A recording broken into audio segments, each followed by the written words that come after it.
Hello students, hope you are all fine. In continuation to the chapter Central Bank, in last class we discussed about various functions of central bank. Today we will discuss about a very important topic, that is how to have credit control. If you remember, in previous video, we discussed that how central bank is concerned as a regulator of money.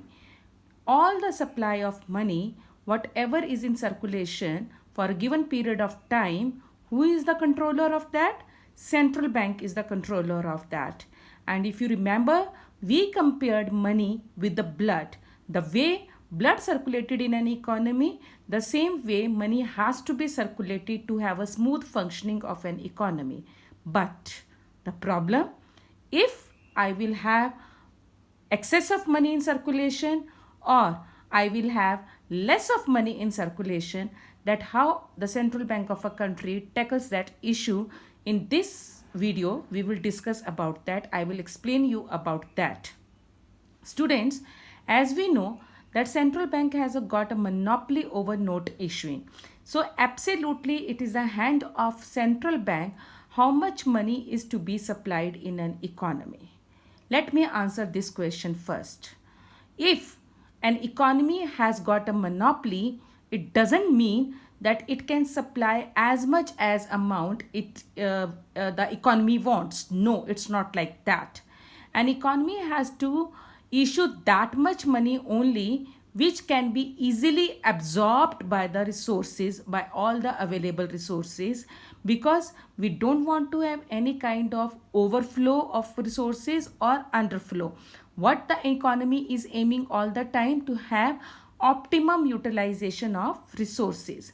So an economy is here to do a smooth functioning, and RBI, the central bank of our country, is here to help our economy, to support our economy by supplying, by issuing only that much money which can be easily absorbed, utilized by all available resources. Whatever money is being supplied, first ever you have to know that what is the ratio. Students, central bank as a monopoly, as a regulator of bank, has got the authority to issue monetary supply or money assets to the extent of 200 crores for a given financial year. And out of these 200 crores, he is supposed to get, or he is supposed to keep gold reserves to the extent of 115 crores, and then he is RBI will use cash reserves or securities or exchange foreign reserves with itself. But what is the limit of India monetary supply, India monetary authority? That is to 200 crores. But do you feel that we are going to work only with 200 crores? No, exactly it is not that. You remember we discussed that central bank is here to a supplier of money. But who is going to multiply this money? It is the role of a commercial bank. So once the money got multiplied in many times, we are going to get an issue of too much circulation of money in an economy and too less circulation of money in an economy. So to keep a check, to monitor on all these issues, that what should be the BP of an economy, how much money is to be circulated, RBI 24/7 is keeping a monetary, is keeping an eye on this thing only, that what is the amount in what is the amount available at present in the market. And at times it happens that we are going to not have a desirable number. So RBI takes action in two forms. What are those two forms? The first is to be called as a quantitative methods, and the second one is to be called as a qualitative methods, or we call it as a selective credit control methods. What do we call it as? Selective credit control methods. Today first we are here to discuss about quantitative methods, which are 3 in number, and I will explain all one to one. Okay. Now first of all we are here to understand the meaning of the term quantitative. Quantitative means direct impact on the quantity. Means directly it is not an hit and trial basis. Directly I am going to control the circulation of money in an economy. And for this, what the methods do I have? One is the bank rate. Second one is your CRR. And the third one is open market operations. To start with bank rate, it is called as an instant method. 2 minutes instant method. Immediately BP has shoot up, circulation of money has gone out of control. So just to suppress for the time being, for a temporary basis, right, for the momentary pressure, RBI uses bank rate. In your and mine language, a bank rate is nothing. Bank rate is the rate of interest. But what is our exact definition of bank rate? It is the rate at which central bank lends money to the commercial bank for a short period. Bank rate at which the central bank gives money to the commercial banks. So first is central bank, right? Central bank gives to whom? Central bank gives to commercial bank. And from commercial it comes to whom? To public. So you can say who is the wholesaler? Wholesaler distributor, that is a central bank. From wholesaler, the commodity, the object is coming expensive to a retailer. So from retailer to the public, automatically it will be an expensive good only. It depends whether it is going to be expensive or cheaper. Now the question is, at what times I am going to make use of expensive policy or a cheap policy?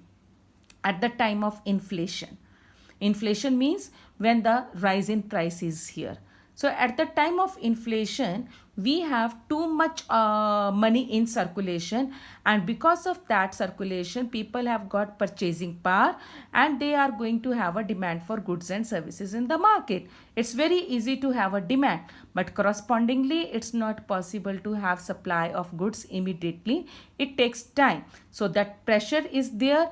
Prices will rise, and to control that rise in price, if it goes beyond limits, RBI uses bank rate. What does RBI will do in this?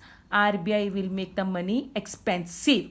How it will make? He will increase the bank rate. Bank rate will be increased. So when bank rate is going to be increased, obviously what will happen? Commercial bank will take less loans from the central bank, and if commercial bank is going to have I am going to restrict the lending capacity of the central commercial bank, of course, so public won't be able to take so much of loans. So this way immediate pressure RBI will control, and we are going to have credit control when bank rate will be high. So by increasing the bank rate, what I am going to do? I will have credit control, contraction of money, and if bank rate is going to be declined, it is decreasing.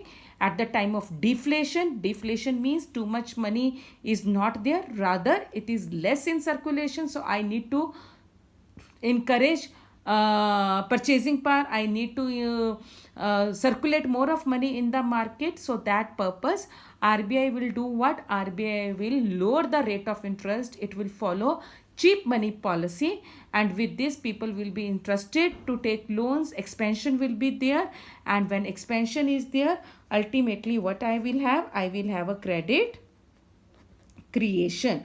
So like this, their first method is called as a bank rate method. Under this, bank is going to either cheap money policy or a dear money policy. Then there comes CRR. Now what is this CRR? CRR is cash reserve ratio. To control the circulation of money in an economy, or to create the circulation of money in the economy, RBI is here to make use of CRR and SLR. SLR means statutory liquidity ratio. Now first of all, you have to understand the meaning of these reserve ratios. RBI instruct all commercial banks that whatever annual turnover you have, daily turnover you have, your income daily basis or weekly basis or monthly basis, time is not a dimension over here, but the question is about your income. Turnover means income. So whatever annual income of a bank is having, you are not going to spend all your income.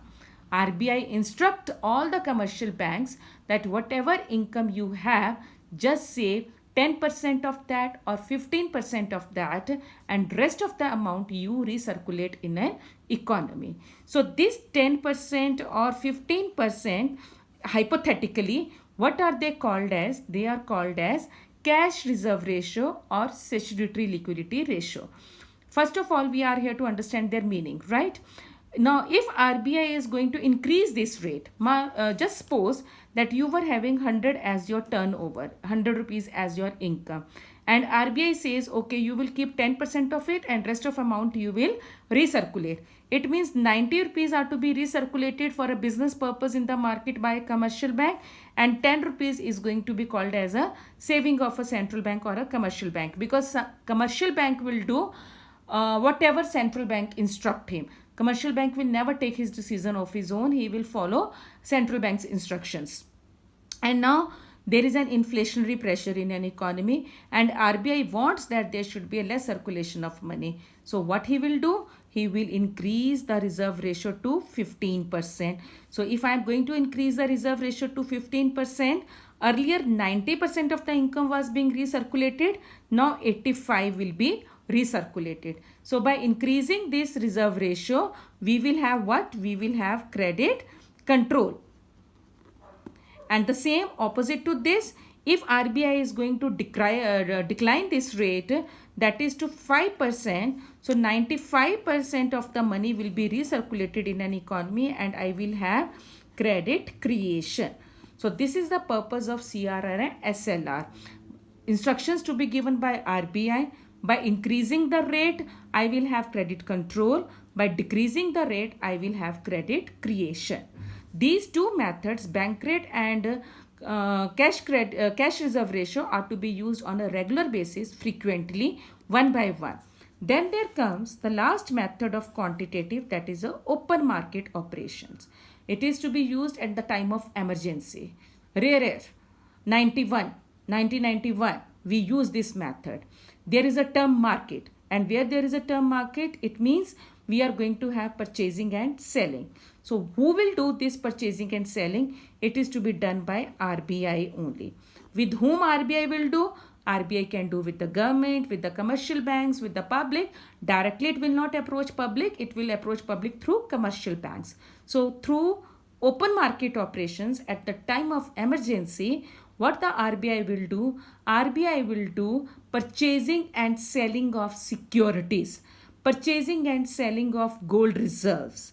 And if RBI is purchasing from whom? From the government, from the commercial banks, from the public. So in return, I am going to give back to I am going to make the payment of that purchases. So it means RBI is going to give a liquidity in the market. Giving a liquidity at the time of purchasing, what it is called as? We will have credit creation. You simply here to know that when I am going to have a credit creation or when I will have a credit control. And if RBI is doing a selling, means RBI is selling gold reserve securities to whom? To government, to public, to the commercial banks. It means it is lifting up liquidity from the market. It is reducing the purchasing power from the market. And what will I have? I will have credit control, less circulation of money in an economy. So through these methods, RBI is just here to keep check on the quantity of credit to be circulated in an economy. Then there comes about a qualitative method. Now under qualitative method, as it is clear, selective credit means it is to be used on a selective area only, for a selective commodity only, to be decided by RBI. Now what are we going to do over here? The first method is to be called as rationing. What it is called as? Rationing. Students, you must be aware about quota system, reservation system. So rationing symbolizes to that only. RBI will fix up the quota कि this commercial bank will have this much only. Their lending capacity, their borrowing capacity is this much only. They can't extend their capacity more than that. So by restricting this capacity, by reserving the rights, RBI is going to improve the flow of credit. It is a qualitative. So RBI will improve the flow of the credit in the market. whether it is going to be done in this direction or it is to be done in this direction, to whom I am here to give, which commodity are to be encouraged, which company is to be restricted, or which company has to be given flexibility. This all has to be decided by RBI just to maintain a balance, just to improve the quantity as well as the quality of credit. So with this, we are here to finish this chapter, Central Bank. Thank you.